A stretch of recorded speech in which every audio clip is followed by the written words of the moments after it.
गोपी को साधु की सलाह।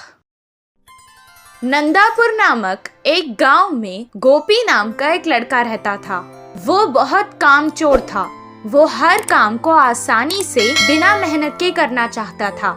मेहनत का काम उसे बहुत मुश्किल लगता था।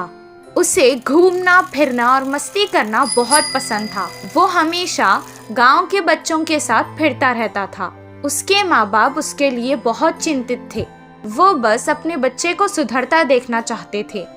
एक दिन उसे गांव में एक साधु मिला। साधु को गोपी के बारे में पता था।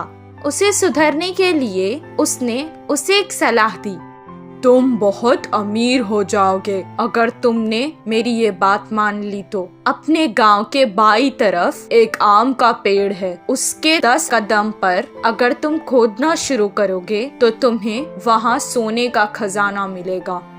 ये बात सुनकर पहले गोपी बहुत खुश हुआ, लेकिन मेहनत लगेगी सोचकर ये कहने लगा, आप इस खजाने के बारे में मुझे ही क्यों बता रहे हैं? आप खुद भी तो इसे लेकर अमीर हो सकते हैं।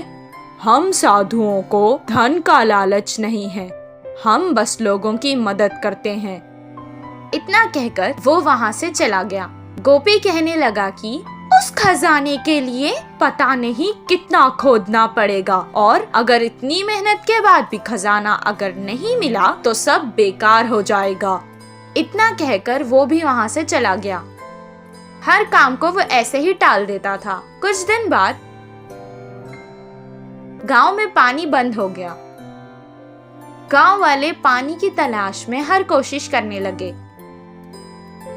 कितनी सारे कुएं खोदने के बाद भी उन्हें पानी नहीं मिला। उस समय गोपी को साधु की बात याद आ गई। मैं अगर इस बुरे समय में वो खजाना लेकर इस गांव से चला जाऊं तो आराम से रह सकता हूं, वो सोचने लगा और वहां से फावड़ा लेकर आम के पेड़ के पास खोदने चला गया। कितना खोदने पर भी उसे खजाना नहीं मिला, लेकिन गांव की ऐसी हालत देखकर उसने खोदना बंद नहीं किया। खजाना लेकर यहाँ से चला जाने की लालच में वो खोदता ही गया।